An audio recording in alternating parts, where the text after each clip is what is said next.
السلام علیکم ورحمۃ اللہ وبرکاتہ۔ گزشتہ درس میں ہم لوگوں نے جنگی قیدیوں کے متعلق سنا تھا کہ کتنے لوگ قتل ہوئے اور کتنے لوگ گرفتار ہوئے، اور اس کے علاوہ اللہ کے رسول صلی اللہ علیہ وسلم کے بدر سے مدینہ کی طرف واپسی کے سفر کے متعلق سنا تھا، اور ہم اس بات پر رکے تھے کہ مال غنیمت کی تقسیم میں مسلمانوں کے درمیان، صحابہ کرام کے درمیان اختلاف رونما ہوتا ہے۔ جب اللہ کے رسول صلی اللہ علیہ وسلم مقام بدر میں 3 دن رکنے کے بعد مدینہ کی طرف کوچ کرنے لگتے ہیں تو مسلمانوں کے درمیان، صحابہ کرام کے درمیان مال غنیمت کی تقسیم میں اختلاف ہو جاتا ہے، اور یہ اختلاف بہت شدت اختیار کر جاتا ہے۔ تو اللہ کے رسول صلی اللہ علیہ وسلم اس وقت یہ حکم دیتے ہیں کہ ہر آدمی جو بھی مال غنیمت اس کے ہاتھ میں ہے واپس لا کر کے رکھے، اور پھر اس اختلاف کے حل کے لیے وحی نازل ہوتی ہے۔ عبادہ بن صامت رضی اللہ تعالیٰ عنہ روایت کرتے ہیں کہ ہم اللہ کے رسول صلی اللہ علیہ وسلم کے ساتھ غزوہ بدر میں شریک ہوئے۔ اللہ نے دشمن کو شکست دی، لشکر 3 حصوں میں تقسیم تھا۔ ایک ٹکڑی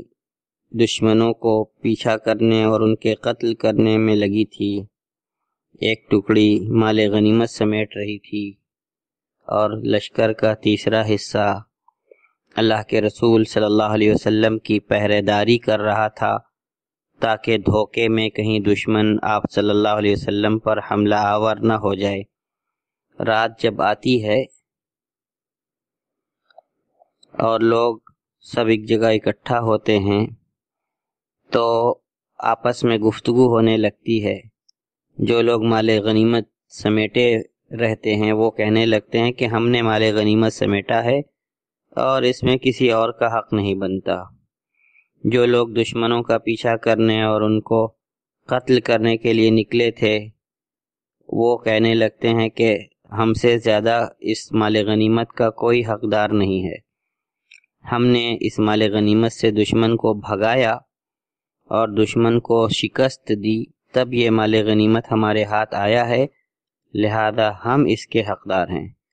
جن لوگوں نے اللہ کے رسول صلی اللہ علیہ وسلم کی پہرے داری کی تھی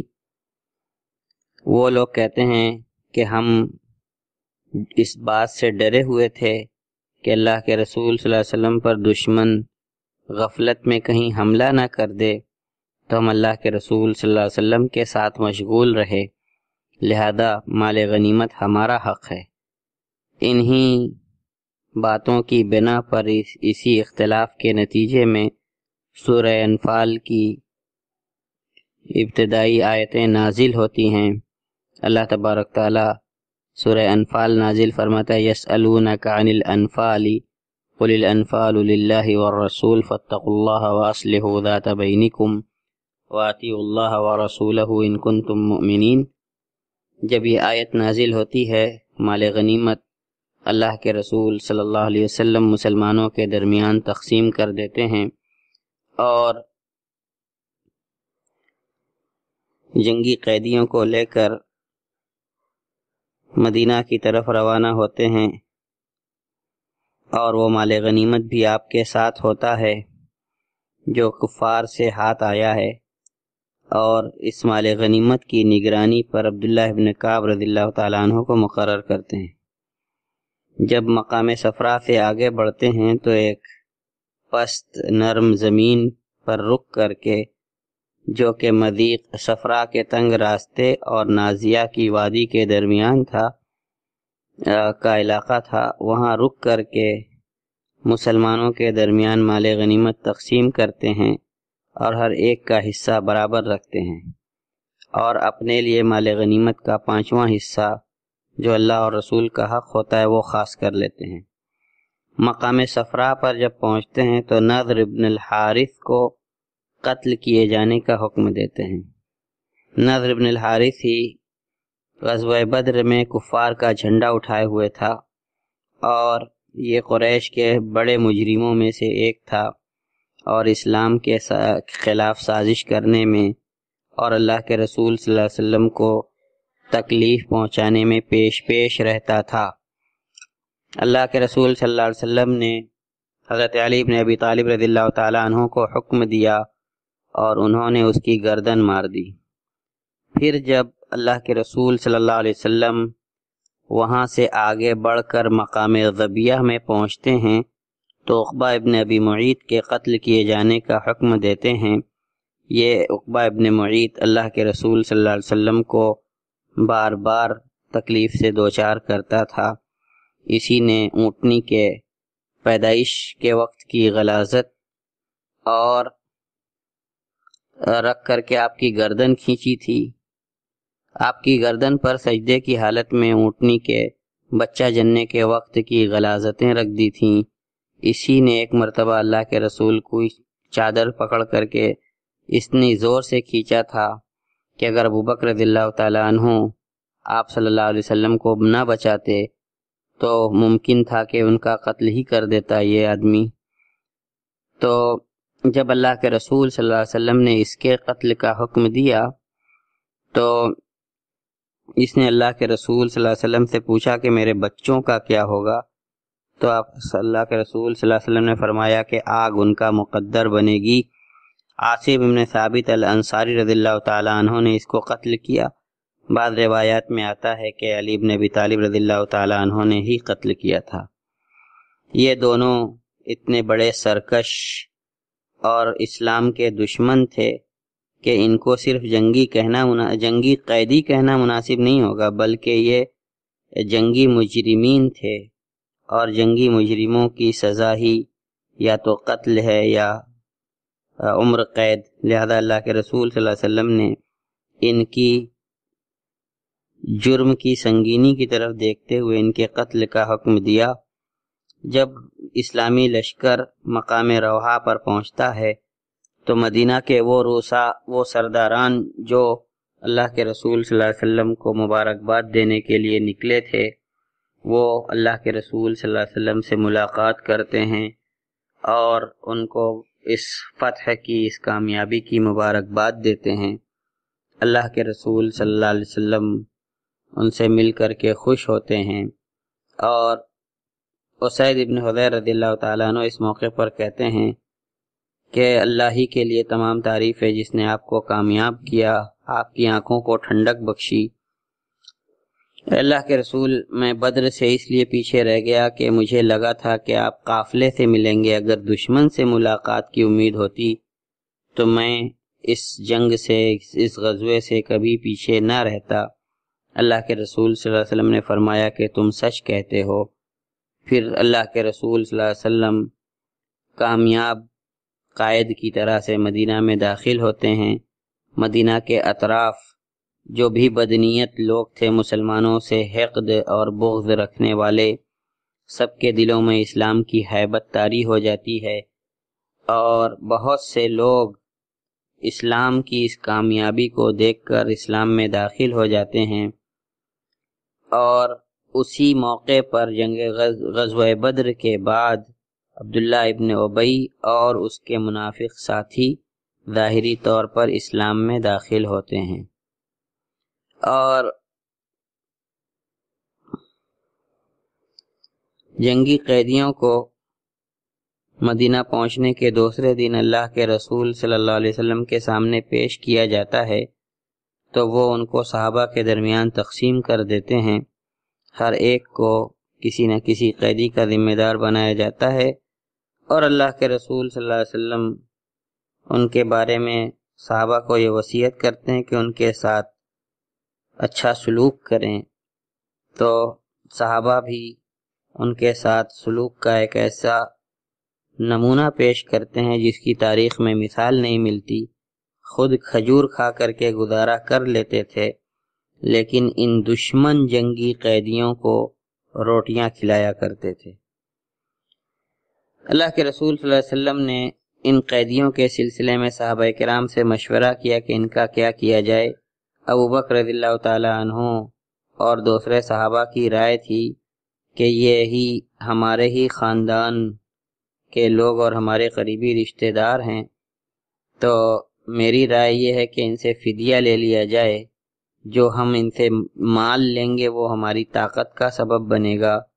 کفار کے خلاف، اور یہ بھی ممکن ہے کہ اللہ تبارک تعالیٰ عن قریب ان لوگوں کو بھی ہدایت دے دے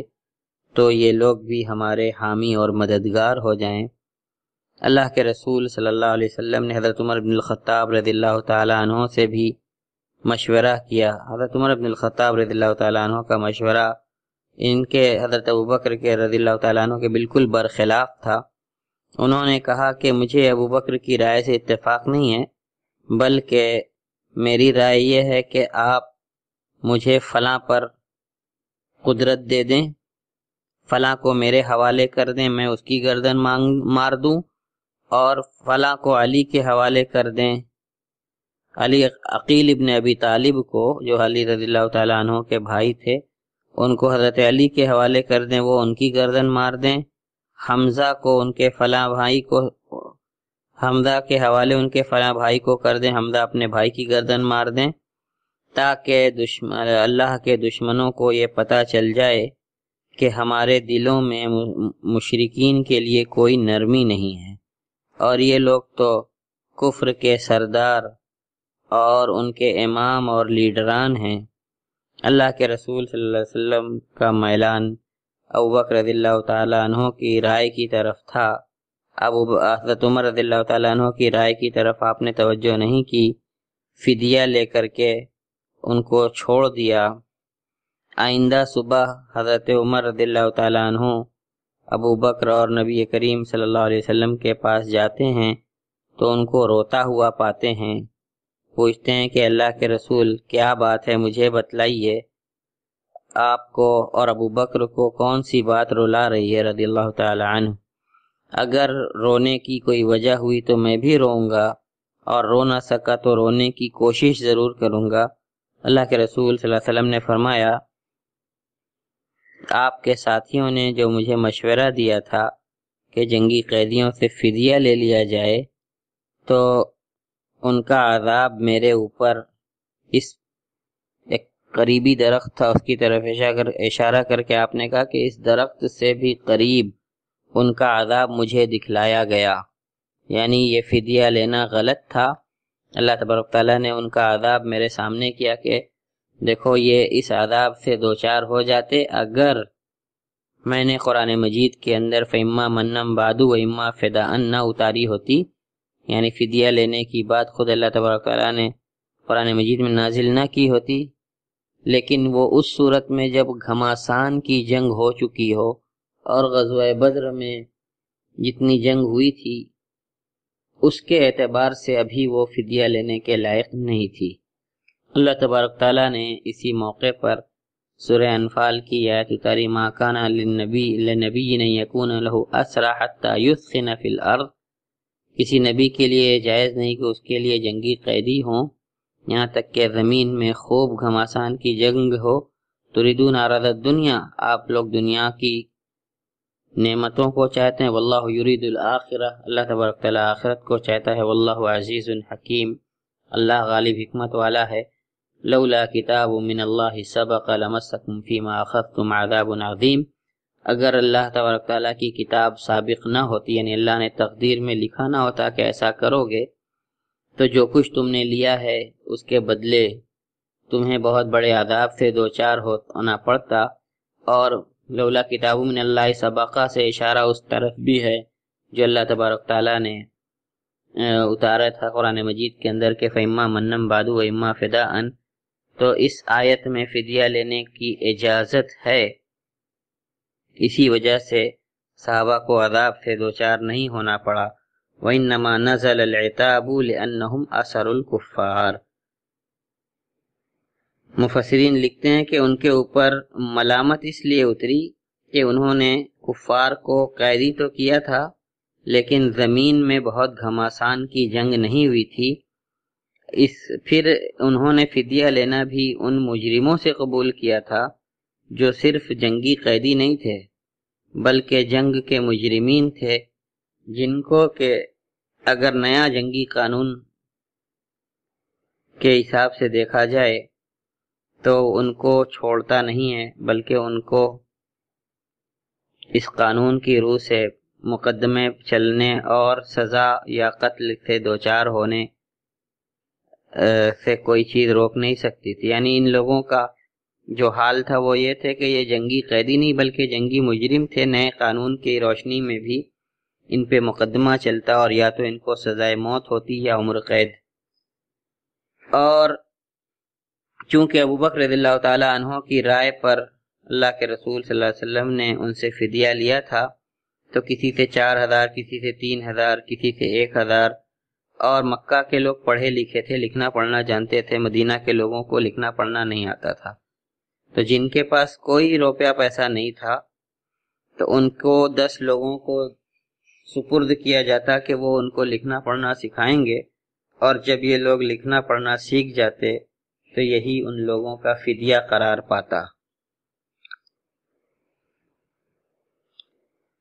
اللہ کے رسول صلی اللہ علیہ وسلم نے کچھ قیدیوں پر احسان بھی کیا اور ان کو بغیر فدیہ لیے چھوڑ دیا، جیسے مطلب ابن حنطب اور سیفی ابن ابی رفاعہ اور ابو عزہ الجمحی۔ ابو عزہ الجمحی بعد میں جنگ بدر میں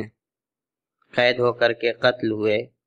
اور جنگ بدر کے موقع پر اس کی تفصیل، جنگ احد کے موقع پر قتل ہوئے، اس کی تفصیل اس غزوے کے تفصیلات کے موقع پر آئیں گی۔ اپنے داماد ابو العاص پر بھی اس شرط پر مہربانی کی آپ نے کہ وہ زینب کا راستہ چھوڑ دیں گے، اور حضرت زینب نے اپنے شوہر کی رہائی کے لیے کچھ مال اللہ کے رسول صلی اللہ علیہ وسلم کے پاس بھیجا تھا۔ اس میں ایک ہار بھی تھا جو اصل میں حضرت خدیجہ رضی اللہ تعالیٰ عنہ کا ہار تھا، جو وہ ابو العاص کے پاس لے کر کے گئی تھیں۔ اللہ کے رسول صلی اللہ علیہ وسلم نے جب وہ ہار دیکھا آپ پر رقت طاری ہو گئی، اور آپ نے صحابہ کرام سے پوچھا کہ کیا ابو العاص کو چھوڑ دیا جائے، تو ان لوگوں نے کہا تھا کہ ابو العاص کو چھوڑ دیجئے۔ اللہ کے رسول صلی اللہ علیہ وسلم نے یہ شرط لگائی تھی کہ وہ زینب کا راستہ چھوڑ دیں گے۔ انہوں نے زینب کا راستہ چھوڑ دیا، اور زینب رضی اللہ تعالی عنہا نے ہجرت کی۔ اللہ کے رسول صلی اللہ علیہ وسلم نے زید ابن حارثہ اور ایک دوسرے انصاری صحابی کو بھیجا اور کہا کہ یاجوج نامی وادی میں پہنچ جائیے، اور جب زینب آپ لوگوں کے پاس سے گزرنے لگیں تو ان کے ساتھ ہو لیجئے گا۔ اور وہ دونوں گئے اور زینب رضی اللہ تعالی عنہا کو لے کر کے مدینہ پہنچے۔ حضرت زینب کی ہجرت کا قصہ بہت طویل اور دردناک ہے۔ جنگی قیدیوں میں سہیل ابن عمرو بھی تھے جو بڑے مشہور خطیب تھے، بڑے ماہر خطیب تھے۔ حضرت عمر نے کہا کہ مجھے حکم دیجئے میں اس کا کام تمام کر دوں تاکہ یہ کبھی کھڑا ہو کر کے آپ کے خلاف خطبہ نہ دے سکے۔ اللہ کے رسول صلی اللہ علیہ وسلم نے حضرت عمر کی اس خواہش کو مسترد کر دیا۔ سعد ابن النعمان عمرے کی نیت سے مکہ گئے تھے، ان کو ابو سفیان نے روک لیا تھا، قید کر لیا تھا، اور عمرو ابن ابی سفیان مسلمانوں کی قید میں تھے، تو مسلمانوں نے عمرو ابن سفیان کو چھوڑ دیا، تو ابو سفیان نے سعد ابن نعمان کا راستہ بھی چھوڑ دیا۔ اس غزوہ بدر کے متعلق قرآن میں سورہ انفال اترتی ہے جو اس مارکے کا پورا بیان ہوتی ہے، اور اس کے بعد اللہ تبارک تعالیٰ مسلمانوں کی تعریف کرتا ہے، اور مشرکین اور منافقین اور یہود کو اور جنگی قیدیوں کو مخاطب کر کے ان کو بھی حق کی بات ماننے اور اس کے تابع داری کی تاکید کرتا ہے۔ مسلمانوں کو غنائم کے مسئلے پہ یہ صورت اپنا حکم سناتی ہے، اور اس کے بعد اللہ کے رسول صلی اللہ علیہ وسلم اور مسلمان مدینہ میں امن و سکون کے ساتھ رہنے لگتے ہیں، اور یہ غزوہ بدر کے بعد جو عید آئی وہ مسلمانوں کی سب سے زیادہ خوشی والی عید تھی، کیونکہ ایک تو رمضان المبارک مکمل ہوا تھا، دوسرے ایک جنگ میں بھی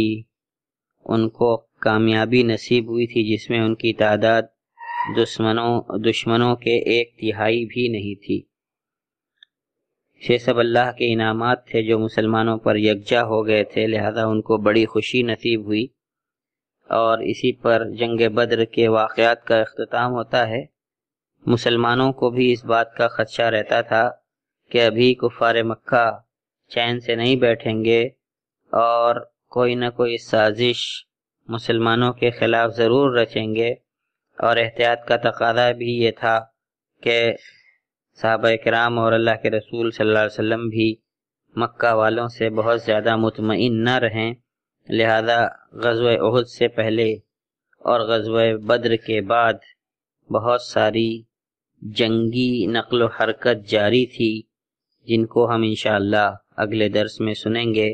وآخر دعوانا الحمدللہ رب العالمین۔